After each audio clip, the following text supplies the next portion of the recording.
सुबह सुबह रूपा रसोई में अपने ससुराल वालों के लिए नाश्ता बना रही थी कि तभी उसकी देवरानी रसोई में आती है। मैं कुछ मदद करूं भाभी? अरे नहीं नहीं दीपा, कोई दिक्कत नहीं है, तू आराम से बाहर बैठ। वैसे भी मैंने तो सब कुछ कर ही दिया है। अब तेरी मेहंदी उतरने का वेट तो करूंगी नहीं। हाँ, वैसे मेहंदी तो कब की उतर चुकी, उतरने के बाद दोबारा भी लग गई नहीं? हाँ भाभी, वो बीच में त्योहार आ गए थे ना, फिर मुझे मायके जाना पड़ा। मैं बनाती हूँ ना, कुछ मीठा बना लेती हूँ। ये ससुराल था रूपा का और रसोई थी रूपा की, जिसमें आजकल दीपा का भी आना जाना हो रहा था। दीपा थी इस घर की नई बहू और रूपा की देवरानी। खाना तैयार कर रूपा और दीपा सभी के लिए टेबल पर लगाती है। मानना पड़ेगा मैडम जी, आपका हाथ लगते ही खाना एक नंबर हो जाता है। खाने का पूरा टेस्ट ही चेंज हो गया, नहीं मम्मी? वरना रोज वही फ्लेवर, इंसान भी बोर हो जाता है।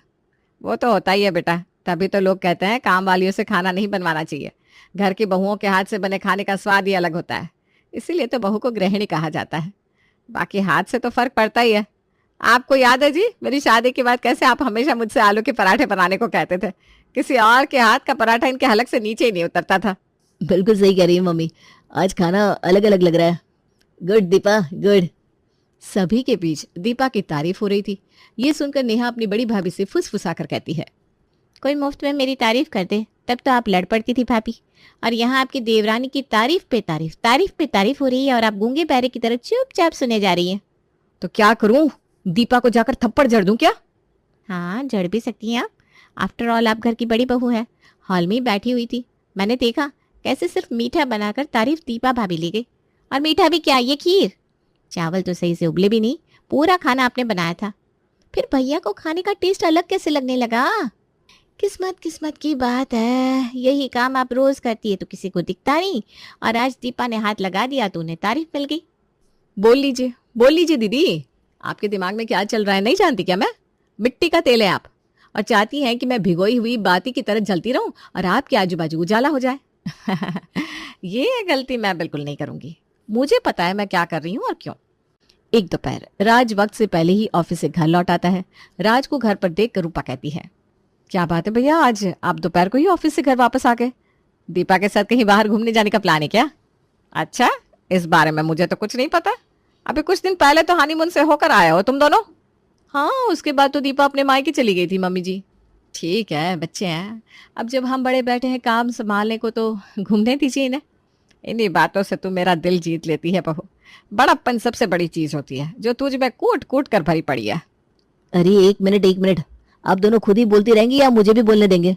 हम कहीं नहीं जा रहे मम्मी। वो दीपा का फोन आया था, उसके कजिन भाई और भाभी हमारे यहाँ आ रहे हैं शाम को, इसीलिए उसने मुझे अभी बुला लिया।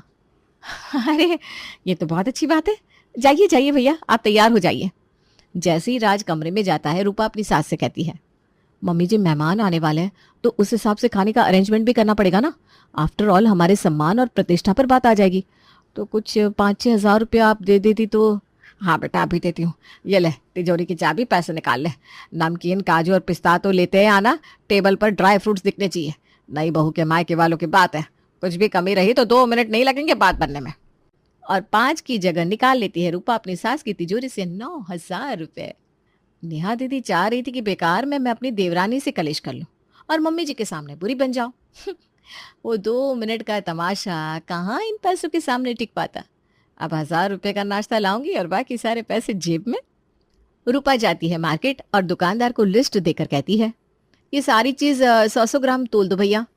सिर्फ 100 ग्राम दीदी? कभी तो किलो 2 किलो चीजें लिया करो। आपको क्या मतलब है, मैं पागल हूँ क्या? अरे मैं पाव लूं या किलो लूं, नहीं देना है तो बोलो, मैं कहीं और जाकर ले लेती हूँ। पढ़ाया। अरे अरे दीदी, गुस्सा क्यों करती हो? डाल रहा हूँ डाल रहा हूँ। मेहमानों के लिए नाश्ता लाने के अलावा रसोई के लिए भी सिर्फ चखने चखाने भर चीजें लाकर रूपा रसोई में रख देती है। शाम को करण और प्रिया आते हैं। और कुछ लाऊं भाभी? ये सूप किसने बनाया दीदी, बड़ा अच्छा लगा सूप, ले आओ ना जरा। ये सब मेरी जिठानी ने बनाया है, भाभी अच्छा खाना बनाती है। इनके रहते मुझे रसोई को देखने की भी जरूरत नहीं पड़ती भाभी, लगभग सब कुछ दीदी खुद ही कर लेती है। तुम इसकी बात मत सुनो प्रिया, ये तो कुछ भी बोलती है, पगली है। तू बैठ दीपा, मैं हूं ना, मैं ले आती हूँ सूप। रूपा मेहमानों की अच्छी खासी मेहमान नवाजी करती है, पर इस मेहमान नवाजी का नतीजा कुछ और ही निकल जाता है, क्योंकि आजकल लोग कुछ ज्यादा ही शातिर हो गए हैं। किसी ने कुछ बुरा किया तो वो बुरा तो होगा ही, पर अगर कोई अच्छा कर रहा है तो उसकी अच्छाई सबसे पहले कटघरे में खड़ी की जाती है। कुछ ऐसा ही दिमाग प्रिया भी लगा रही थी। रात को प्रिया दीपा से कहती है, आपकी सास तो आपको बहुत मानती है दीदी, हाँ भाभी, इस पे तो कोई शक नहीं है। मम्मी जी हो या ये हो या मेरे जेठ जी, सभी बहुत मानते हैं मुझे। तो फिर आपकी सास तिजोरी की चाबी आपको नहीं देती? नहीं, तिजोरी की चाबी तो सिर्फ मेरी जेठानी के हाथ में ही जाती है, वो भी सिर्फ हिसाब किताब के काम के लिए। आपको पता है ऐसा क्यों है? क्योंकि उनके हाथ में है रसोई। जैसे कि राजनीति में जनता का साथ हो तो ही आपको सत्ता दिला सकता है, वैसे ससुराल में रसोई आपको सत्ता दिलाती है। और उस रसोई से न जाने आप क्यों दूर है। काम से बचना है तो बाद में बच लीजिएगा, पर अभी अपने ससुराल वालों का दिल जीतिए। आपकी हालत मुझे उस एम्प्लॉय जैसी लग रही है जिसे 5,000 मुफ्त में दिए जा रहे हैं ताकि वो कभी भी लाख रुपए की नौकरी ना कर पाए। अपनी काबिलियत समझिए दीदी। मैं कुछ समझी नहीं भाभी। आपको पता है आपके जेठी को कैसी दाल पसंद है या आपके ससुर को कैसे चावल? राज जीजू को ही ले लीजिए, उन्हें कैसी रोटियां पसंद है पता भी है आपको? नहीं, पर ये आपकी जेठानी को अच्छी तरह पता है। और जब तक आप ये चीजें सीखेंगे तब तक आपकी जेठानी एक और पद चढ़ जाएगी। सभी तो यही कहेंगे ना, दीपा को जो कुछ भी सिखाया है रूपा ने सिखाया है। जब धन संपत्ति बांटने की बात आएगी तब इन्हीं बातों को उठाया जाएगा। जिंदगी भर आपको किसी के नीचे दब कर रहना है क्या? हाँ, इतना तो मैंने सोचा ही नहीं था भाभी। सच में इसे कहते हैं एक्सपीरियंस। ये सब रसोई की रास लीला है दीदी, धीरे धीरे आप भी सीख जाएंगी। अगली सुबह दीपा जाती है रसोई में। चलो, रसोई का मुंह तो देखा तुमने, वरना मुझे लगा हमेशा की तरह नाश्ता बनाने के बाद दर्शन हो गए। अब आ गई हो तो आटा लगा दो और सब्जियां काट दो, बाकी मैं देख लूंगी। आटा लगाना तो जानती होगी ना? क्यों भाभी, मैं पूरा खाना ही बना दूंगी, इसमें क्या है। ऐसे भी आप अभी तो अचार डाल रही है ना। कौन सा अचार है? अच्छा, लहसुन का है, पापा जी को बड़ा पसंद है ना भाभी। हाँ, पापा जी के लिए ही डाल रही थी। अच्छा, तुम आटा लगाओ और सब्जियां काटो। खाना तो तुमसे बनवा लूं मैं, पर पता नहीं तुम कैसी सब्जी बनाओगी नहीं बनाओगी, घर वालों को पसंद आएगी कि नहीं। बेकार में सब चिढ़ जाएंगे।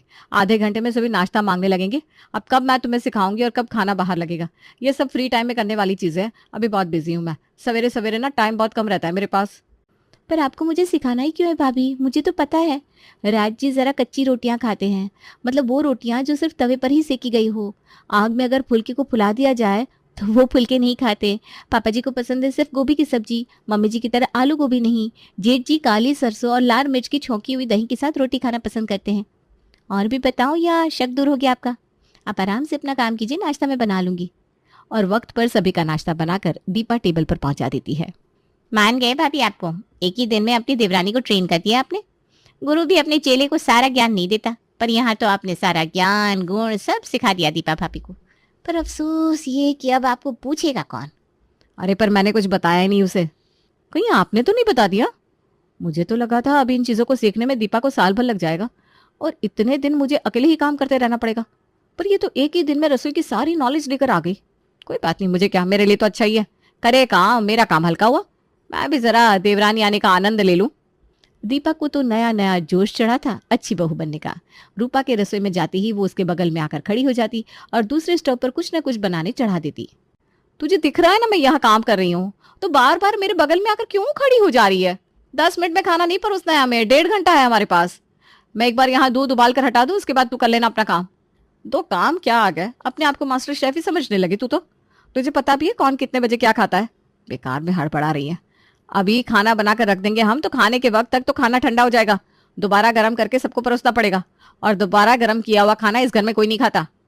कितना भी दिमाग लगा लीजिए भाभी आप, पर रसोई में तो आपको राज मैं करने दूंगी नहीं।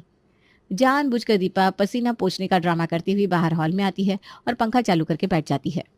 इतनी ठंड में रामपुर पहुंच जाएगी क्या बहू मुझे? तो इतनी ठंड में पंखा क्यों चालू कर दिया तूने? सुबह से रसोई में लगी हुई ना मम्मी जी, इतनी गर्मी लग रही है कि क्या बताऊं।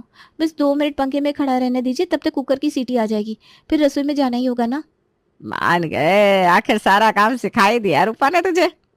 रूपा, प्रिया भाभी बिल्कुल ठीक कह रही थी। अभी तो दीपा सिर्फ रसोई में आई थी, खाना बनाकर तो उसने अपने ससुराल वालों को इम्प्रेस कर दिया था।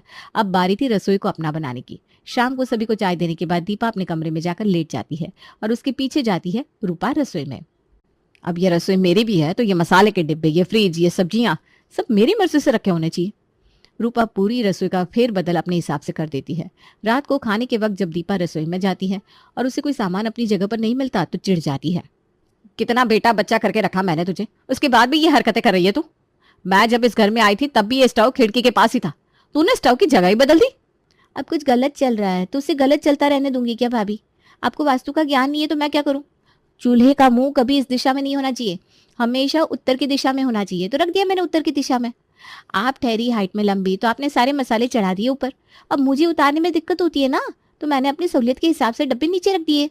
सब समझ रही हूँ मैं। जरा घी का डब्बा तो पास कीजिएगा भाभी, जेठ जी की रोटी में घी चुपड़नी है। दीपा घी का डब्बा हाथ में लेते ही कहती है, हे भगवान, इसमें तो वजन ही नहीं लग रहा। जरा खोल के देखूं घी है क्या खत्म हो गया। घी का डब्बा खोलते ही दीपा एक बार डब्बे को देखती है, दूसरी बार अपनी जेठानी के चेहरे को। अभी हफ्ता भर नहीं हुआ घी आए, और इस बीच तो ऐसे कोई मेहमान भी नहीं आए थे, तो घी खत्म कैसे हो गया भाभी। वैसे उस दिन मैं आपसे पूछ नहीं पाई थी, पर मुझे पूछना था। जब प्रिया भाभी और करण भैया आए थे तब आपने अच्छा खासा नाश्ता उनके सामने परोसा था। अब उतना ही नाश्ता तो लाई नहीं होगी ना आप, तो बाकी नाश्ता कहाँ गया? क्योंकि खाने के टेबल पर तो उन्हें आते देखा नहीं मैंने। घर में कुछ आए तो खाने मिलना भी तो चाहिए ना भाभी। या कहीं ऐसा तो नहीं कि हिसाब में फेर बदल करके आप अपनी जेब गर्म करती हैं। और यहीं फूट जाता है रूपा का भांडा। रसोई में हो रहे कलेश की आवाज सुनकर उषा रसोई में आती है। क्या अब हर वक्त रसोई से चिल्लम चिल्ली की आवाज आती रहेगी? हाँ, हमारे घर में ये तो सब नहीं होता था।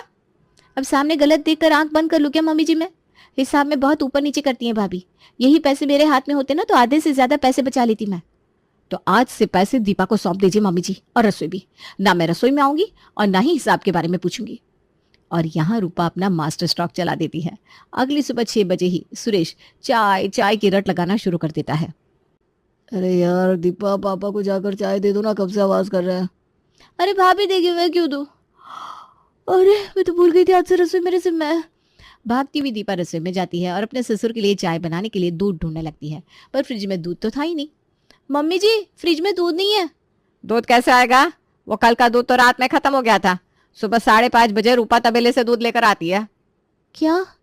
अच्छा कोई बात नहीं, कल से मैं भी ले आऊंगी। फिलहाल डेयरी का दूध ले आती हूँ मम्मी जी। दीपा जल्दी से दुकान से दूध लाकर अपने ससुर और सास को चाय देती है। उसके बाद तुरंत नहाकर रसोई में चली जाती है। अरे ये क्या, फ्रिज में तो सब्जी नहीं है। लगता है जानबूझकर भाभी ने सारी कच्ची सब्जियां खत्म कर दी है, ताकि मुझे सवेरे सवेरे सब्जी लाने जाना पड़े।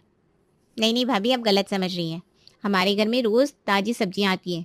बासी सब्जी का इस्तेमाल हमारे घर के खाने में नहीं होता। अरे बाप रे, 7:30 तो यहीं बच गए। दीपा भागते हुए सब्जी मंडी जाती है और अपने हिसाब से सब्जी लेकर आती है, पर उसे तो पक्की और कच्ची सब्जियों का अंदाजा ही नहीं था। फिर भी किसी तरह दीपा सब्जियां खरीद कर घर लौटती है और जल्दी जल्दी नाश्ता बनाना शुरू करती है। और कितनी देर दीपा? जल्दी लाओ दीपा, बहुत भूख लग रही है। अरे ऐसे कैसे ले आएगी? आज अमावस्या है, पहले हलवे का भोग लगेगा भगवान को, उसके बाद आएगा खाना। वैसे बड़ी देर लगा रही हो बहू। बाकी दिन तो समय के पहले ही तुम खाना बना लेती थी। खाना दोबारा गर्म ना करना पड़े, इस बात की बहस होती थी। क्योंकि तब रसोई में मैं भी होती थी ना मम्मी जी। खाना बना बनाया रहता था और दीपा आकर छौंक लगा देती थी। अब आज तो सारा काम उसे करना पड़ रहा है। और जहाँ सभी 9 बजे तक नाश्ता कर लेते थे, वहाँ 10 बजे तक नाश्ता टेबल पर लगता ही नहीं। राज और प्रतीक भूखे ही दुकान चले जाते हैं। दोपहर होते होते दीपा की बत्ती गुल होने लगती है। ये क्या, पैसे बचाने का सोच रही थी और दूध वाले को डबल पैसे दे आई। फिर भी 400 रुपये का हिसाब ही नहीं मिल रहा। कहीं सब्जी मंडी में मैंने हड़बड़ी में पैसे गिरा तो नहीं दिए होंगे। हे भगवान, कोई काम ठीक से नहीं हो रहा। ऊपर से बर्तन वाली भी नहीं आई, बर्तन भी धोने पड़ेंगे। फिर दोपहर का खाना, फिर दोपहर के बर्तन हो जाएंगे। शाम का नाश्ता, मेरा फेवरेट टीवी सीरियल कब देखूंगी मैं? तभी नेहा अपने कमरे से आवाज लगाते हुए कहती है, भाभी आज दोपहर में मेरे लिए केक बना देना, केक खाने का मन कर रहा है। दिन पूरा बीता भी नहीं था कि दीपा को समझ में आ जाता है कि जो रूपा इतने सालों से कर रही है वो दीपा नहीं कर सकती। दीपा सारे पैसे जाकर अपनी सास के हाथ में रख देती है। तुझे क्या लगता है क्या मुझे नहीं पता कि रूपा हिसाब में हेरा फेरी करती है? पर मुझे ये भी पता है कि जितने सस्ते में वो सामान ले आती है, जितनी मेहनत वो करती है, इतनी मेहनत से रसोई कोई नहीं संभाल सकता। अपने शरीर की मेहनत लगाने के बाद कोई थोड़े बहुत पैसे मार भी रहा है तो क्या फर्क पड़ता है? और फिर से जिठानी